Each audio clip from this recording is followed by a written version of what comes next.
Here in America, in Fort Myers, this was about 11 years ago, we had a terrible tragedy in our church. One of the young men in our church was in a car accident, and it was dire. Multiple skull fractures. I got the phone call, and I went to the hospital, and this sounds audacious, but I just wasn't going to let this guy die. Love him. And I told God, he was there, unconscious on the gurney. And I could see by the faces of the nurses and the staff, like, this was really, really bad. They were just sitting there like this, watching us. Because the whole family came, and they're looking at me, what do I do? What do I do? Well, I told them, I said, this is a real desperate time. But in desperate times, we pray to God, and we're going to ask him to save your brother. And so I read the healing prayers for him, not knowing if he was going to live or not, but I wasn't going to let go. I was going to fight as hard as I could. And in the prayer, it came to me, he's going to be okay. But I didn't know if that was the Lord speaking. I couldn't tell. I couldn't discern it. Or it was because I didn't want to let him go. I couldn't tell. So I didn't say anything. After the prayer was over, the little brother, his little brother, who really almost never stepped into a church in his life, came up to me all excited and says, he's going to be okay, he's going to be okay. And I said, do you think so? And he said, yes, I know so. I saw it, he's going to be okay. And that was confirmation to me that what I heard was indeed from the Lord. And I looked at his mother, and I said, I think he's going to pull through this. I think he's going to be okay.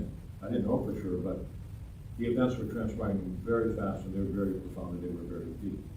A couple of days later, I saw the brother at the trauma center, which used to be at Lee Memorial. Now it's at Gulf Coast, but at that time it was the 5th floor Lee Memorial. And I asked him, I said, how do you know he's going to be okay? What happened?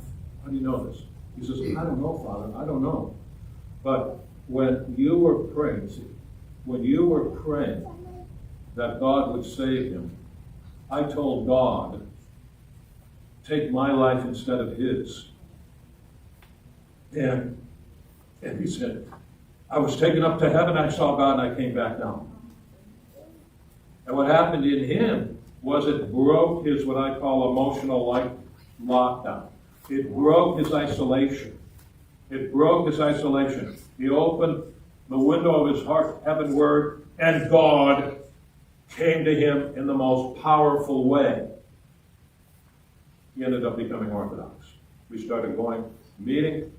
We would meet at Starbucks because we were at the hotel at the time. We had no place to meet.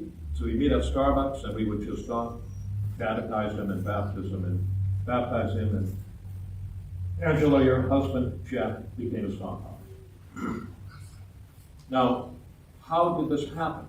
And then, for months, he was in the hospital. And I didn't know what to do. Let me back up a little bit. What do I do? I pray for him, but what do I do? Meanwhile, this is Jeremiah I'm talking about. Meanwhile, Dimitri in Greece, the boy who was adopted, became Facebook friends with Jeremiah and said, we have a saint. He wasn't a saint at the time. Elder Paisios. He's healed many young men in Greece of traumatic brain injuries. Emily gave the email to me. I contacted Dimitri.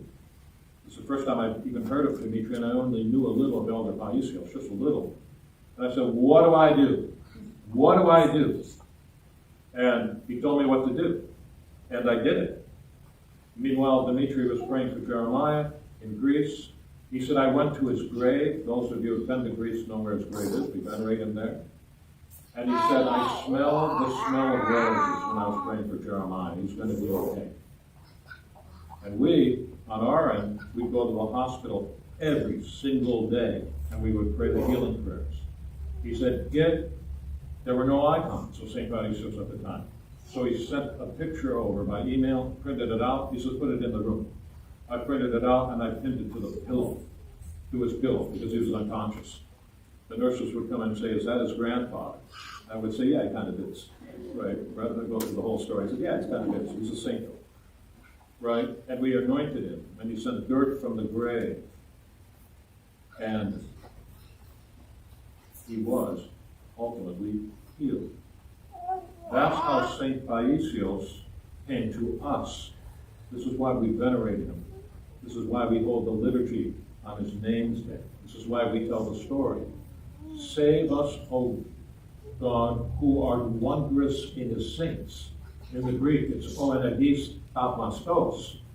What it really means is who works miracles through his saints. If we were to translate that, which is proper power. Who works miracles through his saints. I wish they would change it in English and make it more accurate. But here we see it happening to the gifts given to this great man, St. Paisios, in order for the healing of the people of God, walking in the spirits and the gifts. You see it all. You see it all. It's experiential, it's real, it's concrete, it happens. It happens, in fact, quite a lot. And this is who the St. Paisios, this is who the man was. He suffered a lot in his life. He suffered a lot. But those sufferings is what transformed him and rendered him incapable of receiving this great power from God for the easing of the burden of the brethren, which was experienced right here by us.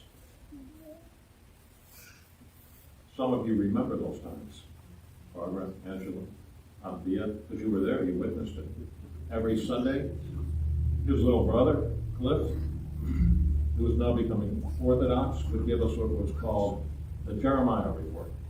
So after liturgy, he would give the report on his progress. And one day, he came back for his first liturgy, and everybody was, our hearts were filled with so much joy, because we walked through this miracle with him. We were part of it. It's so beautiful. This is all true. This is all real. God is wondrous in his saints. The saints are there to show us. There are lighthouses. Well, Christ is a lighthouse. But they're the lights that reflect that light from the lighthouse to us. That's what this is. I could speak more, but we get the point, right? We get the point. All right. So, through the prayers of St. Paisios, may the Lord have mercy on us and save us. Amen.